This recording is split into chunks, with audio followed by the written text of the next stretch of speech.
नमस्कार, मैं कन्हैया श्रीवास्तव। अभी आप देख रहे हैं वेल न्यूज 24.in। सबसे पहले रुख करते हैं हेडलाइंस की ओर। थाना परिसर में रमजान को लेकर हुई शांति समिति की बैठक। मधुपुर में स्थानीय लोगों ने बैरिकेडिंग लगाकर किया मोहल्ले को लॉकडाउन। कोरोना योद्धाओं के बाद अब भाइयों असहायों को करवा रही है भोजन। क्रिएटिव कैरियर क्लासेस के छात्रों ने जेपीएससी परीक्षा में लहराया परचम। लावपाला के निकट पाइपलाइन लीकेज के कारण पेयजल की हो रही है बर्बादी। मार्गो मुंडा में जीप सदस्य ने बांटे मास्क एवं सैनिटाइजर। मधुपुर में सोशल डिस्टेंसिंग का कर रहे हैं लोग अनुपालन। हाले मधुपुर, हम नहीं सुधरेंगे, एक पैगाम आवाम के नाम। एक मुलाकात पूर्व प्राचार्य सुमन लता के साथ। अब खबरें विस्तार से। रमजान के पवित्र माह में रोज़ा और इबादत सोशल डिस्टेंसिंग रखते हुए और लॉकडाउन के दौरान शासन एवं प्रशासन द्वारा जारी एडवाइजरी का पालन करते हुए की जाए, यह अपील मधुपुर थाना परिसर में शांति समिति ने की है। शांति समिति की बैठक बुधवार को अल्पसंख्यक कल्याण मंत्री हाजी हुसैन अंसारी की अध्यक्षता में आयोजित की गई। समिति के सदस्यों ने बताया कि रमजान पर्व के दौरान मस्जिद में नमाज अदा नहीं की जाएगी।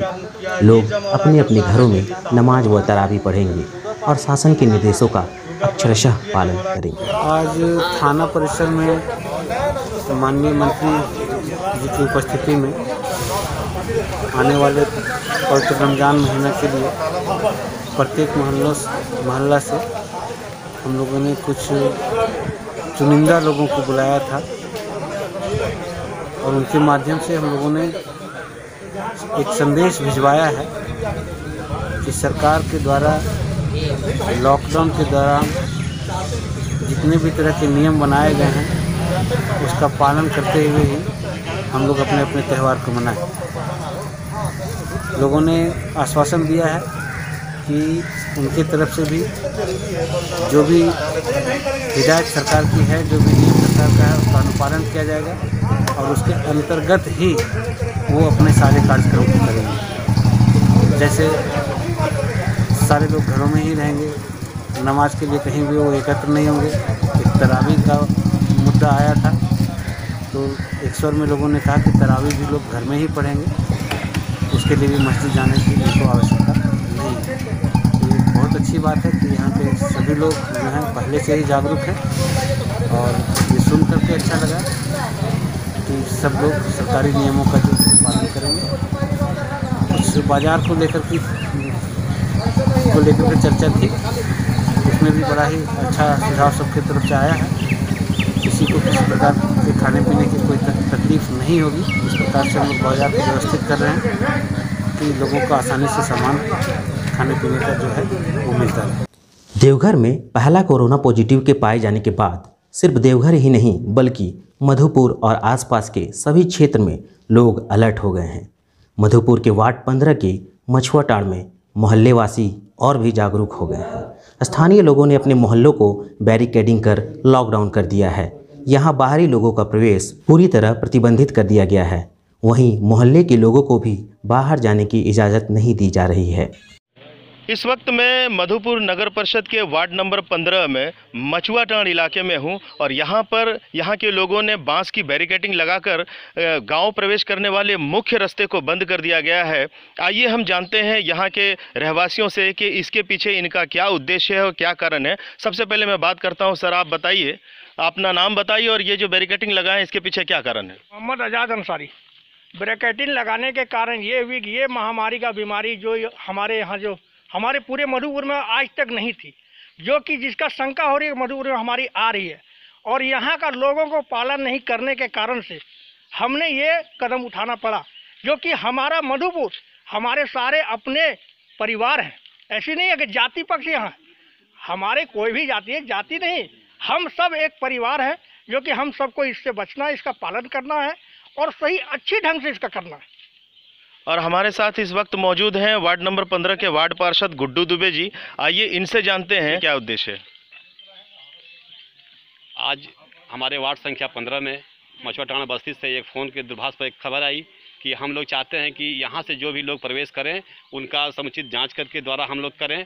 तो हमें भी बहुत अच्छा लगा, हम भी यहाँ पे आए। आने के बाद इनके कदमों से कदम मिला करके हम चलने का प्रयास किए और ये एक बहुत अच्छी सोच है, अनूठी पहल है कि जो भी चाहे दूध वाला हो, सब्जी वाला हो या कोई भी व्यक्ति यहाँ आए तो उसकी जाँच के द्वारा ही उसको अंदर प्रवेश करने दिया जाए, सैनिटाइज का इस्तेमाल किया जाए। मोहल्ला वासियों ने एक जागरूकता शिविर भी चलाया जो आपस में लोगों ने समझाया कि किस तरह हम लोगों को रहना है, इस वैश्विक महामारी से हमें कैसे लड़ना है। इस पहल को मैं चाहता हूं इस वेल न्यूज़ के माध्यम से कि ये मधुपुर के सभी नगरवासी इसका उपयोग करें और सभी लोग इस कोरोना वैश्विक महामारी से लड़ने के लिए एकजुट होकर के इस लड़ाई को हम लोग जीत हासिल करें। मैं मिनहाज राही, वेल न्यूज़ 24.in के लिए। क्या आपने खाना खा लिया है? नहीं तो ये लो। यह किसी फिल्म का डायलॉग या किसी कविता की पंक्ति नहीं, बल्कि लॉकडाउन की इस स्थिति में भाजयुमो के कार्यकर्ताओं के मुंह से सुनने को मिल रहा है, जो सेवा में लगे हैं। भाजयुमो द्वारा लोग सुबह से लेकर रात तक विभिन्न जगहों पर लोगों को भोजन करा रहे हैं। कोई भी भूखा पेट ना सोए, इसी उद्देश्य के साथ ये लोग दिन रात शहर के विभिन्न क्षेत्रों में भी भ्रमण कर रहे हैं।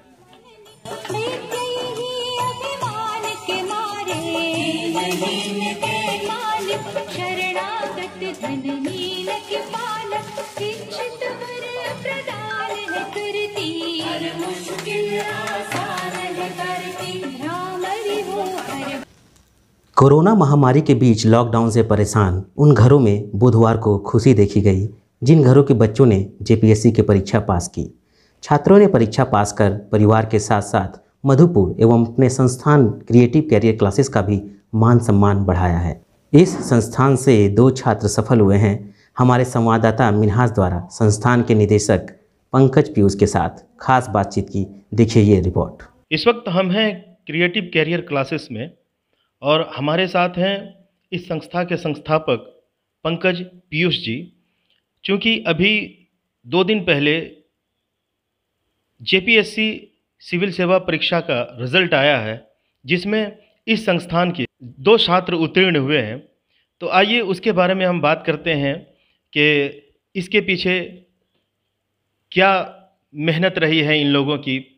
जो आप सुनते आ रहे हैं कि ये क्लासेस यहाँ से जो भी बच्चे यहाँ से निकले हैं, कई ऐसे लड़के हैं जो आज सरकारी सेवाओं में हैं।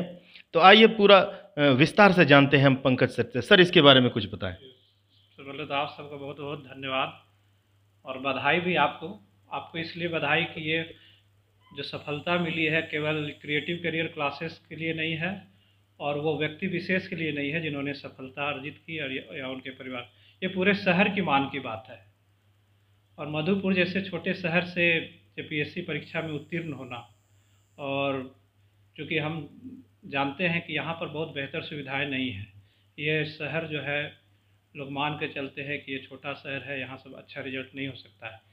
लेकिन ऐसा देखा गया है कि यह जो बात है वो काफ़ी भ्रामक है। मधुपुर शहर से एक लड़के, यहाँ प्रतिभाओं की कमी नहीं है, यहाँ के छात्रों में प्रतिभा अपार है, लेकिन ज़रूरत है उसे निखारने की। तो क्रिएटिव करियर क्लासेस संस्थान जिसकी स्थापना हमने 1999 ईस्वी में की थी, उस समय तो ये झारखंड अलग भी नहीं हुआ था, अविभाजित बिहार के समय हमने किया था। और तभी से यहाँ के छात्रों ने इस संस्थान पर भरोसा दिखाया और आज मैं समझता हूँ कि लगभग 400 से अधिक, 450 के आसपास एस्पिरेंट्स जो यहाँ के हैं वो विभिन्न सरकारी सेवाओं में नियोजित होकर न केवल अपने शहर का मान बढ़ा रहे हैं, अपने परिवार का मान बढ़ा रहे हैं, अपितु ये पूरा देश में अपनी सेवा से या अपनी सेवा भाव से पूरे देश का मान बढ़ा रहे हैं। तो मैं एक बार पुनः सबको धन्यवाद देता हूँ। सभी जो छात्र जो सफल हुए हैं उनको हार्दिक शुभकामनाएं देता हूँ। और जैसा आपने भी कहा कि जेपीएससी सिविल सेवा परीक्षा में, हाँ जो सही बात है, परसों रिजल्ट आया है जेपीएससी सिविल सेवा परीक्षा का। तो हमारे संस्थान से 4 छात्र इंटरव्यू दिए थे। 4 में से 2 छात्र को अंतिम रूप से सफलता प्राप्त हुई है। एक छात्र हैं प्रमोद आनंद जी। प्रमोद आनंद जी बेहद ही साधारण परिवार से बिलोंग करते हैं और उनकी आर्थिक स्थिति भी बहुत अच्छी नहीं थी, लेकिन उन्होंने इस संस्थान पर भरोसा जताया और यहाँ तैयारी की और उनका चयन अभी झारखंड प्रशासनिक सेवा में हुआ है। उनका ओवरऑल रैंक 99 है और उन्हें अपने कैटेगरी में 5th रैंक प्राप्त हुआ है। इससे पहले प्रमोद आनंद रेलवे ग्रुप डी में भी नौकरी कर चुके हैं, बैंक में भी उनका सिलेक्शन हुआ था और वर्तमान में वे एजी कार्यालय रांची में सीनियर ऑडिटर के पद पर कार्यरत है। तो वो पिछले बार भी उन्होंने इंटरव्यू दिया था 5वीं जेपीएससी के लिए, लेकिन उस पर कुछ मार्क्स के कारण असफल रह गए, लेकिन इस बार उन्हें अंतिम रूप से सफलता मिली है। और एक और अन्य छात्र प्रदीप मेहरा, वो यहीं बगल के सारठ प्रखंड के पथरडा के निवासी हैं। वो भी काफ़ी साधारण परिवार के, उन्होंने भी इस संस्थान पर भरोसा जताया, यहाँ तैयारी की और उनका चयन पहले भी रेलवे ग्रुप डी में भी हुआ है। उसके बाद वो गुड्स गार्ड के पद पर भी अभी कार्यरत है दक्षिण पश्चिम रेलवे में आपका जमशेदपुर में वो गुड्स गार्ड के पद पर कार्यरत है। और अभी हाल में उन्होंने उनका चयन झारखंड हाई स्कूल टीचर में भी हुआ था, लेकिन उन्होंने उस सेवा को स्वीकार नहीं किया और अभी गुड्स गार्ड के पद पर है और अभी उनका चयन झारखंड वित्त सेवा के लिए हुआ है। दोनों ही छात्र, सबसे बड़ी बात यह है कि दोनों दोस्त हैं, दोनों ने साथ मिलकर तैयारी किया, दोनों यहाँ पर एक ही बैच में तैयारी करते थे और दोनों ने पिछले बार भी 5वीं जेपीएससी की परीक्षा दी थी और दोनों इंटरव्यू भी दिए थे। इस बार दोनों एक साथ फिर तैयारी किए और इस बार दोनों सफल हुए और दोनों बेहद ही साधारण परिवार का है। ये मधुपुर के लिए गौरव की बात है, सिर्फ उन 2 छात्रों के लिए नहीं बल्कि पूरे समाज के लिए गौरव की बात है, क्रिएटिव कैरियर क्लासेस के लिए गौरव की बात है। तो मैं सर आपसे जानना चाहूँगा कि आगे इसमें और कुछ बढ़ोतरी हो, इसके लिए आपने क्या रणनीति बनाई है? देखिए, इस बार जो रिजल्ट आया है, इससे न केवल यहाँ के छात्रों में हौसला बढ़ा, छात्रों का हौसला बढ़ा, बल्कि मेरा भी हौसला बढ़ा है। मेरे अंदर भी एक असीम उत्साह का संचरण हुआ है। मुझे लगता है कि यहाँ से अच्छा रिजल्ट हो सकता है। पहले भी हुए हैं जेपीएससी में, यहाँ के पिछले बार प्रमोद आनंद के बड़े भाई संजय आनंद, उन्होंने भी सफलता अर्जित की है पिछले बार। वो आज गुड्डा अभी उनका स्थानांतरण साहेबगंज में हुआ है, जिला श्रम अधीक्षक के पद पर है, कि शहर को एक और भी अच्छा रिजल्ट मैं दे सकूं और यहाँ के छात्रों में ये विश्वास हो जाए कि सफलता प्राप्त करने के लिए किसी बड़े शहर का जाना जरूरी नहीं, अपना शहर ही पर्याप्त है। हाँ, उचित मार्गदर्शन मिलना जरूरी है। मधुपुर के लावपाला के निकट पेयजल जलापूर्ति पाइपलाइन लीकेज के कारण हो रही है लगातार पेयजल की बर्बादी।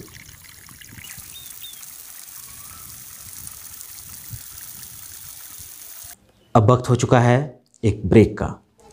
वेल न्यूज पेश करता है लॉकडाउन के नन्हे कलाकार। अगर आपके बच्चे में भी है कोई छुपी प्रतिभा तो हमें साझा करें, हम आपकी प्रतिभा को निखारेंगे।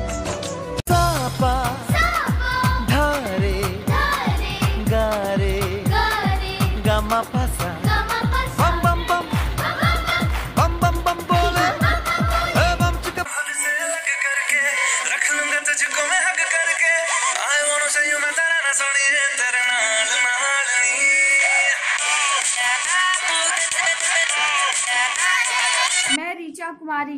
भारत क्या है? मंदिर में दाना चुगकर चिड़िया मस्जिद में पानी पीती है। मैंने सुना है राधा की चुंदरी सलमा बेगम सीती है। एक रफी था महफिल महफिल रघुपति राघव गाता था। एक प्रेमचंद्र था जो बच्चों को ईदगाह सुनाता था। यही खूबसूरती है भारत की। कभी कन्हैया की महिमा गाता रसखान सुनाई देता है।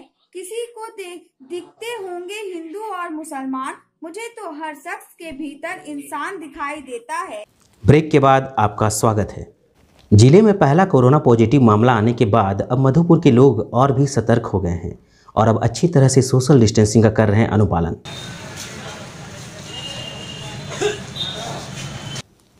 कोरोना योद्धा द्वारा लगातार सभी लोग अपने अपने कर्तव्यों का निर्वहन तो कर रहे हैं, कई लोग इस आदेशों का पालन तो कर ही रहे हैं, लेकिन कुछ लोग ऐसे भी हैं जो कह रहे हैं हम नहीं सुधरेंगे।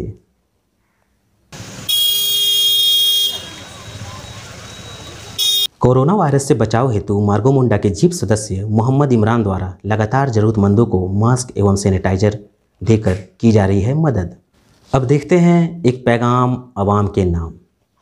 मैं मधुपुर की जनता से अपील करता हूँ सभी से कि लॉकडाउन का नियम से पालन करें। देश के यशस्वी प्रधानमंत्री नरेंद्र मोदी जी की बातों को ध्यान में रखते हुए सभी ज़रूरत हो तभी घर से बाहर निकलें, अन्यथा बिना वजह बाहर ना निकलें। सभी लोग सुरक्षित रहें और मधुपुर में जो ग्रीन फूड के तहत जो चलाया जा रहा है, गरीब लोग को वो अंतिम व्यक्ति तक, ज़रूरतमंद लोगों तक पहुंचाया जाए, राशन का काम पहुंचाया जा रहा है। इसके लिए बहुत बहुत धन्यवाद मैं देना चाहता हूं समिति के लोगों को इसके लिए। और मधुपुर में अभी तक किसी का पॉजिटिव नहीं आया है, ये बहुत बहुत मतलब भगवान की कृपा है। और मैं चाहता हूं कि किसी को ना हो और बढ़िया रहे, सुरक्षित रहे, अपना शहर को सुरक्षित रखे, गांव को सुरक्षित रखे, यही मैं कहना चाहता हूं। धन्यवाद।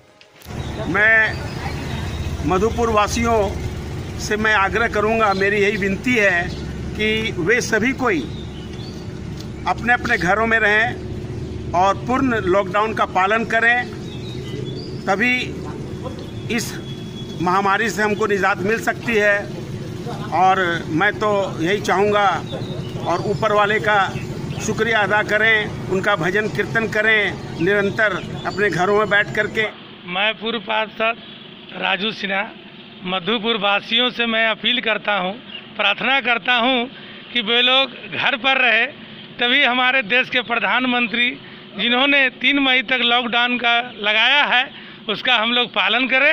और जब कोई भी व्यक्ति मधुपुरवासी अगर निकले, अगर कोई ज़रूरी काम हो तभी घर से निकले, अन्यथा नहीं निकले।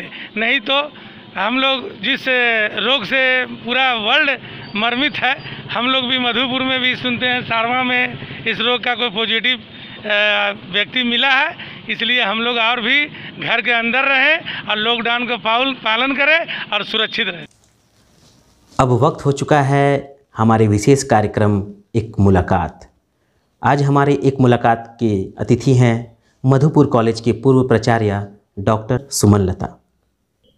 वेल न्यूज़ 24.in की एक ख़ास पेशकश, एक मुलाकात, जिसके तहत आज हम आपसे मुलाकात करवाते हैं ऐसी शख्सियत से जो किसी परिचय की मोहताज नहीं है।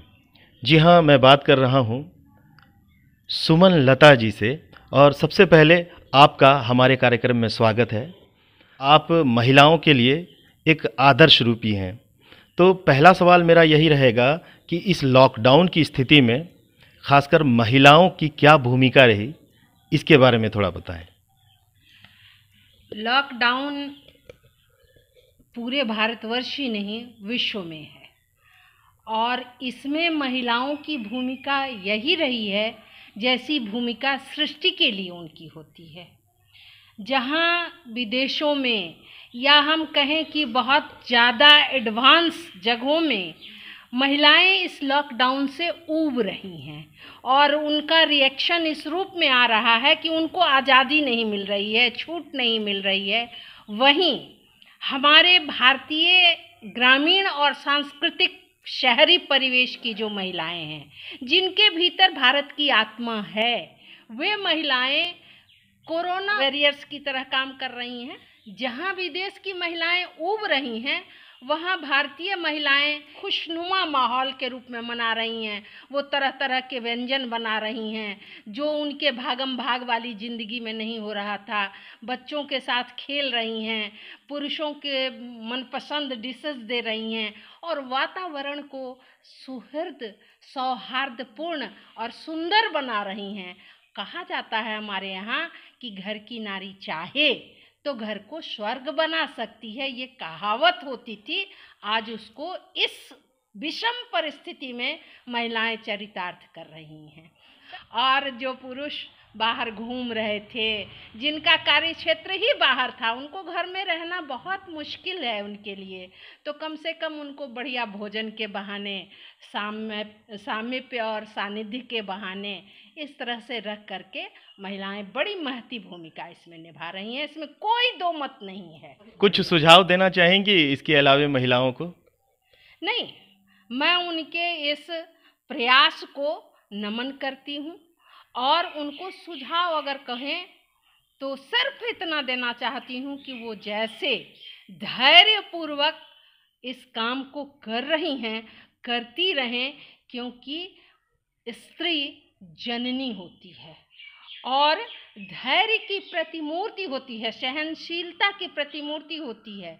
जिस तरह प्रसव पीड़ा सहकर एक स्त्री एक बच्चे को जन्म देती है, जन्मदात्री माँ से बड़ा इस सृष्टि में कोई नहीं है, ठीक वही भूमिका अभी है कि ये जो वक्त की पीड़ा है, ये प्रसव पीड़ा की तरह दुखदाई है, किंतु इसका सुखदाई अंत होगा और इससे एक नए भारत का, एक नए विश्व का जन्म होगा और उसकी जननी के रूप में स्त्री की भूमिका रही है, रहनी चाहिए। एक सवाल मैं लेना चाहूँगा आपसे, चूँकि हिंदी साहित्य और शिक्षण पद्धति से आपका एक पुराना रिश्ता है और आपकी भूमिका भी रही है, इसमें बहुत योगदान भी रहा है।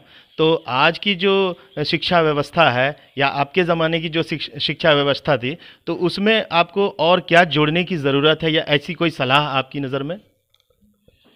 साहित्य और शिक्षा ये दो मेरे कर्म क्षेत्र रहे।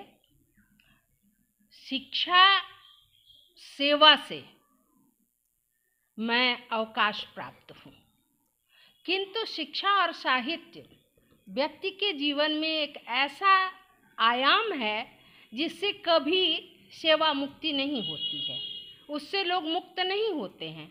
तो आज भी शिक्षा पद्धति में बहुत बदलाव आया है, लेकिन मेरी दृष्टि में सकारात्मक बदलाव कम आए हैं और नकारात्मक बदलाव अधिक आए हैं। हम मशीनीकरण के नाम पर साहित्य को खा रहे हैं। साहित्य कोई ऑब्जेक्टिव प्रश्न नहीं होता है, पर आज बच्चों को उसी तरह पढ़ाया जा रहा है। दोष बच्चों का नहीं है, दोष हमारे यहाँ की शिक्षा व्यवस्था की है, शिक्षा नीति की है, और मैं इसका विरोध करती रही हूँ, क्योंकि हम लोगों के नीति निर्माता पता नहीं क्यों पूरी तरह नहीं सोचते हैं, एक ही डंडे से सबको हाँक देते हैं। अब अगर हम 4 प्रकार के जानवर को एक साथ लेकर के डंडे से हाँक दें तो वो चारों साथ तो नहीं चल सकेंगे।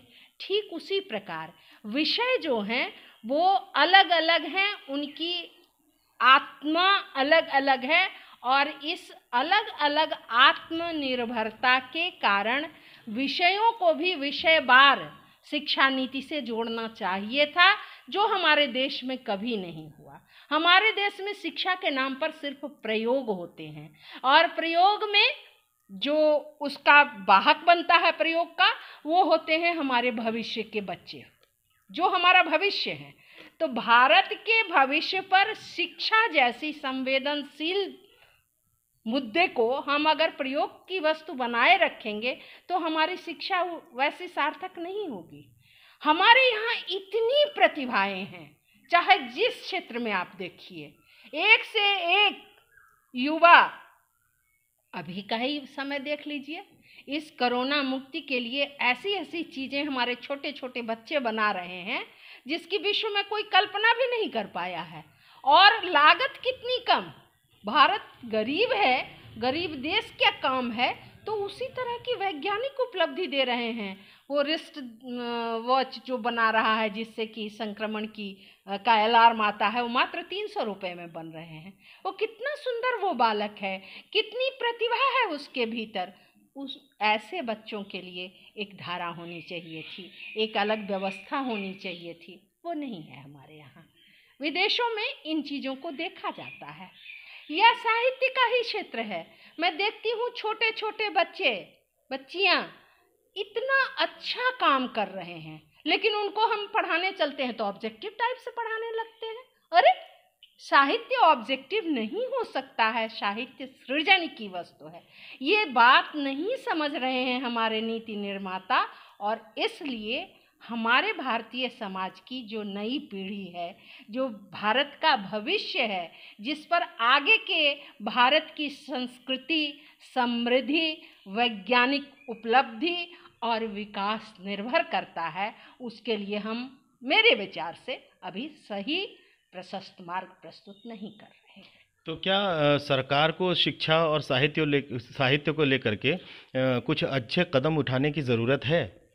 अत्यधिक जरूरत है, कुछ नहीं, अत्यधिक जरूरत है। मैं इसी बात पर तो जोर दे रही हूँ कि साहित्य और शिक्षा, किसी भी प्रकार की शिक्षा, मैंने तो उदाहरण विज्ञान का भी दिया, किसी भी प्रकार की शिक्षा के लिए सरकार को और अधिक विस्तृत सोच वाले कदम की आवश्यकता है, और प्रयोगशाला इसको नहीं बनाया जाए, जो भी हो प्रयोग अलग करके ठोस कदम उठाया जाए, ये मेरा मानना है। चूँकि आज पूरी दुनिया वैश्विक महामारी कोरोना की वजह से ग्रसित है, तो ऐसे में आप लोगों को क्या संदेश देना चाहते हैं? एक संदेश अपने आवाम के नाम। मैं लोगों से वही कहना चाहती हूँ जो हमारे देश के प्रधानमंत्री कह रहे हैं, WHO के डायरेक्टर कह रहे हैं, यानी पूरा विश्व, भारत ही नहीं पूरा विश्व आज इससे आक्रांत है, और विश्व की तुलना में हमारे यहाँ मेडिकल सुविधाएं बहुत कम हैं। हमारा देश गाँव में बसता है, जहाँ मूलभूत सुविधाओं की भी आज भी कमी है। तो ऐसे में अगर यह संक्रमण शहरों से गांवों की तरफ चला जाएगा, झुग्गी झोपड़ियों की तरफ चला जाएगा, तब किसी के संभाले नहीं संभलेगा, और ऐसा नरसंहार होगा, ईश्वर करे वह दिन कभी ना आए, पर अगर ऐसा होता है तो संभाले किसी के नहीं संभलेगा। इसलिए अभी ही जो इसका एकमात्र मंत्र है लॉकडाउन, अपने आप को सुरक्षित रखने के लिए औरों से दूरी बनाकर रहिए, अपने घरों में रहिए, दिए गए निर्देशों का ईमानदारी से पालन कीजिए। कुछ बच्चे हमारे यहाँ, बड़े बच्चे, छोटे बच्चे नहीं, लॉकडाउन के नियमों को भी वो मजाक समझते हैं, तो ऐसा न समझें। वे युवा भारत के कर्णधार हैं, उन्हीं पर देश की संपूर्ण शक्ति टिकी हुई है, और भारत युवा है, वृद्ध भारत नहीं है। यहाँ युवाओं की संख्या ज़्यादा है, तो ये युवा भारत है, इसलिए युवाओं की जिम्मेदारी हो जाती है कि वे स्वयं भी इसका पालन करें और दूसरों से भी, अपने इष्ट मित्र, अपने समाज परिवेश से इसका पालन करवाएं, क्योंकि हमारे पास बचत का एक यही रास्ता है। दुश्मन जो है वो एक पौराणिक कथा है रक्तबीज की, तो उसमें ये होता था, वो राक्षस था रक्तबीज, उसके रक्त की एक बूंद जमीन पर गिरती थी तो उसी के समान बलशाली एक और दैत्य पैदा हो जाता था। उसके संहार के लिए जितने भी अस्त्र शस्त्र चलाए जाते थे तो उससे तो रक्त गिरेगा ही गिरेगा, और जब गिरेगा तो उसके समान बलशाली पैदा होगा, तो एक से वो पूरी पृथ्वी पर छा गया था। हमको तो लगता है ये कोरोना वही रक्तबीज है जो एक से न जाने कितनों में चला जाता है और अपने ही समान बलशाली पैदा कर लेता है, तो उसका उपाय भी वही है। रक्तबीज का संहार हुआ, आज तो वह है नहीं। उसके संहार के लिए चंडिका आई थी, और चामुंडा देवी ने किया ये था कि हाथ में खड्ग और खप्पड़ दोनों लिया था।